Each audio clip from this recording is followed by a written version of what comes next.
வணக்கம் நண்பர்களே, இன்னைக்கு நம்ம என்ன வீடியோ பார்க்க போறோம் அப்படின்னா Redmi இருந்து Note 9 அப்படிங்கிற ஒரு புது ஸ்மார்ட் போனை லான்ச் பண்ணிருக்காங்க. ஸோ அதோட பாக்ஸ் நம்ம கையில் இருக்கு. ஸோ இந்த வீடியோவில் நம்ம இதை அன்பாக்ஸ் பண்ணி உள்ள என்ன கொடுத்துருக்காங்க, இதில் என்ன ஸ்பெசிஃபிகேஷன்ஸ் இருக்கு, என்ன ஃபீச்சர்ஸ் இருக்கு அப்படின்னு பார்க்கலாம். இதில் பேசிக்காக பார்த்தீங்க அப்படின்னா இதில் 48 மெகாபிக்சல் குவாட் கேமரா செட்டப் கொடுத்துருக்காங்க. ஹீலியோ G85 சிப்செட் வந்து கொடுத்துருக்காங்க.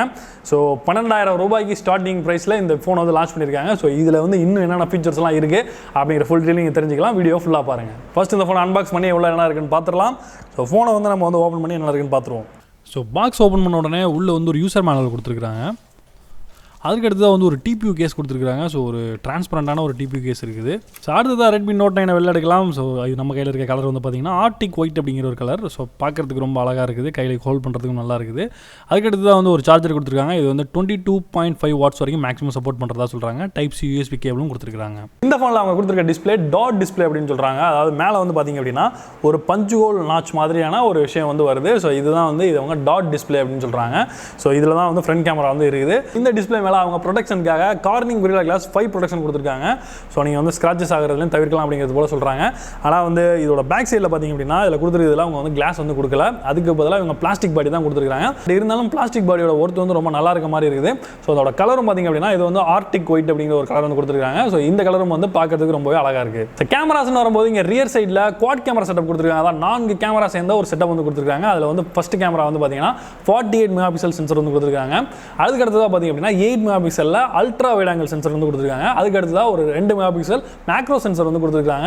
அந்த மேக்ரோ சென்சர் வந்து எத்தனை பேர் யூஸ் பண்ணுவாங்கன்னு தெரியல, பட் அந்த சென்சர் வந்து கொடுத்துருக்காங்க. அதுக்கு அடுத்ததாக ஒரு 2 மெகாபிக்சலில் டெப்த் சென்சிங் சென்சர் வந்து கொடுத்துருக்காங்க. ஸோ இந்த டெப்த் சென்சிங் வந்து எதுக்குன்னா போர்ட்ரைட் ஃபோட்டோஸ் நம்ம எடுக்கிறதுக்கு வந்து யூஸ் ஆகும் போல எல்லாருமே எல்லா நிறுவனங்களும் வந்து ஆட் பண்ணிட்டு இருக்காங்க. இத்தனை கேமராஸ் வந்து இருந்தாலும் சில பிராண்ட்ஸ்லாம் பார்த்தீங்க அப்படின்னா சிங்கிள் கேமரால வந்து வேலையை முடிக்கிறவங்களும் இருக்காங்க. பட் இந்த மாதிரியான நிறைய கேமராஸ் வந்து செட்டப்ஸ் வந்து இப்போ வந்து லேட்டஸ்டான ட்ரெண்டாக இருக்கிறதுனால இவங்களும் அந்த செட்டப்ல வந்து ஆட் பண்ணியிருக்காங்க. இந்த Redmi Note 9 கேமரா பொறுத்தவரை ஏற்கனவே Redmi Note 9 Pro ஒரு ஃபோன் இருக்கு பாத்தீங்களா, அதுல இருக்கிற அதே சென்சர் தான் வந்து இதுலயே யூஸ் பண்ணிருக்காங்க. செல்ஃபி கேமரான்னு வரும்போது இங்க 13 மெகாபிக்சல் ஃப்ரண்ட் கேமரா கொடுத்திருக்காங்க. சோ இது மூலமா நம்ம செல்ஃபிஸ் வந்து எடுத்துக்கலாம். சோ இந்த கேமராஸ்ல எடுக்கப்பட்ட கேமரா சாம்பிள்ஸ் இப்ப நம்ம பார்க்கலாம்.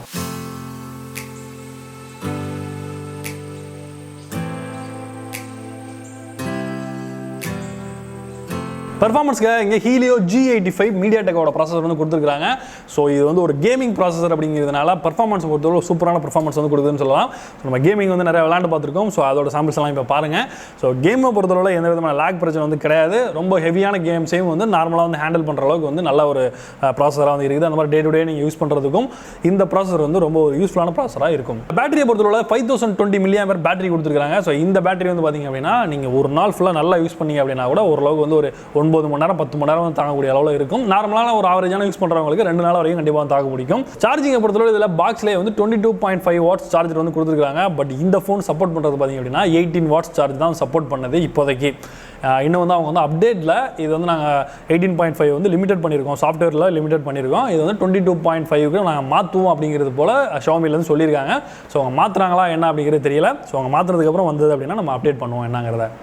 ஸோ ஃபிங்கர் பிரிண்ட் சென்சரை பொறுத்தவரை இந்த ஃபோனில் ரியர் சைடில் வந்து கொடுத்துருக்காங்க. உங்களுக்கு பார்த்தாலே தெரியும் இந்த கேமரா கீழே வருது. பட் அதுக்கு செப்பரேட்டாக அதை அந்த ஃபிங்கர் பிரிண்ட்டை இது பண்ணுறதுக்காக எந்த விதமான ஒரு பள்ளம் மாதிரி வந்து எந்த அமைப்பு வந்து கொடுக்கல. ஸோ அதனால் நீங்கள் கொஞ்சம் தடவி பார்த்து தான் வந்து கண்டுபிடிக்கணும். ஸோ யூஸ் பண்ண நல்லா இருக்குது. அது மாதிரி ஃபிங்கர் பிரிண்டோட ஃபாஸ்ட்டும் வந்து நல்லா கொடுத்துருக்காங்க. ஸோ அதில் எந்த குறையும் நம்ம சொல்லிட முடியாது. இந்த ஃபோனில் எனக்கு ரொம்ப பிடிச்சிருக்க விஷயம் என்னென்னு பார்த்தீங்கன்னா இதோட டிசைன் ரொம்ப நல்லா பண்ணியிருக்காங்க, நீட்டாக இருக்குது. அதுபோல் இந்த கலர் வேரியன்ட்டும் பார்த்தீங்கன்னா ரொம்ப நல்லா இருக்குது. ஃப்ரண்ட்லேருந்து பார்த்தீங்கன்னா கூட அந்த ஒரு ப்ளூ கலர் கோட்டிங் மாதிரி, அது ஆக்சுவலாக இது ஒயிட் கலர் தான், ஆனால் அந்த ப்ளூ கலர் மாதிரி தெரியுது. நீங்கள் பார்த்தீங்கனாலே உங்களுக்கு தெரியும் ஒரு ப்ளூ கலர் மாதிரியான ஒரு ஃப்ரேம் வந்து இதில் இருக்கிறதுனால பார்க்குறதுக்கு ரொம்ப வந்து ஒரு எப்படி சொல்கிறது, ஒரு பிக்சல் ஃபோன் மாதிரி. அது மாதிரி இந்த இப்போ OnePlusல நார்டு வருதுல அந்த மாதிரியான ஒரு லுக் வந்து கொடுக்குது. நீங்கள் உங்களுக்கு பார்த்தாலே தெரியும். ஸோ அந்த மாதிரி வந்து லுக் வைஸ் வந்து இந்த ஃபோன் வந்து சூப்பரான ஒரு ஃபோனாக இருக்குது. ஆனால் வந்து முன்னாடி கொடுத்துருக்கிற அந்த கிளாஸை வந்து இப்போ வந்து ரிமூவ் பண்ணிட்டாங்க. இது வந்து பிளாஸ்டிக் பேனலில் தான் வந்து கொடுத்துருக்காங்க. ப்ரைசிங்னு பார்க்கும்போது Redmi Note 9 4GB 64GB version வந்து 12,000 ரூபாய்க்கு வந்து விலை வந்து ஸ்டார்ட் ஆகுது. அதுக்கு அடுத்து தான் வந்து அதிலே வந்து 4GB 128GB வெர்ஷன் இருக்கு. அது வந்து பார்த்தீங்கன்னா 13,500 ரூபாய்க்கும் 6GB 128GB வந்து பார்த்தீங்க அப்படின்னா 15,000 ரூபாய்க்கும் சேல் பண்ணுறாங்க. வந்து 2 கலர் அவைலபிலிட்டி இருக்குது. ஒன்று வந்து ஆர்டிக் ஒயிட், இன்னொன்று ஆக்வா கிரீன் அப்படின்னு சொல்லி 2 கலர் கொடுத்துருக்காங்க. இந்த ஃபோனை பற்றி நீங்கள் என்ன நினைக்கிறீங்க? இந்த ஃபோனில் இருந்து வேறு உங்களுக்கு என்ன வேணும் அப்படிங்கிறத கமெண்ட் பண்ணுங்கள். இதோட ரிவ்யூ வேணுமா, இல்லை கேமரா கம்பேரிசன் வேணுமா, இல்லை இந்த ஃபோனோட கேமிங் டெஸ்ட் வேணுமா அப்படிங்கிறது என்ன உங்களுக்கு வேணும் அப்படிங்கிறத கீழே வந்து கமெண்ட் பண்ணுங்கள். ஸோ இந்த வேலைக்கு இது ஒருத்தர் நினைக்கிறீங்களா, இதை பற்றி உங்களோட கருத்து என்ன அப்படிங்கிறத வந்து கீழே வந்து கமெண்ட் பண்ணுறதை மறக்காதீங்க. ஸோ நம்ம சேனல் இதை நீங்கள் சப்ஸ்கிரைப் பண்ணல அப்படின்னா சப்ஸ்கிரைப் பண்ணிக்கோங்க. இந்த மாதிரியான வீடியோஸ்லாம் அப்பப்போ உங்களுக்கு வந்து நம்ம நோட்டிஃபிகேஷன் வந்து காமிச்சிட்டே இருக்கணும் அப்படின்னா நோட்டிஃபிகேஷன் பெல்லையும் வந்து சேர்த்து வந்து ப்ரெஸ் பண்ணிக்கோங்க. இன்னொரு இன்ட்ரெஸ்டிங்கான வீடியோ சந்திப்போம். நான் Johnson from Tamil today tech. நன்றி, வணக்கம்.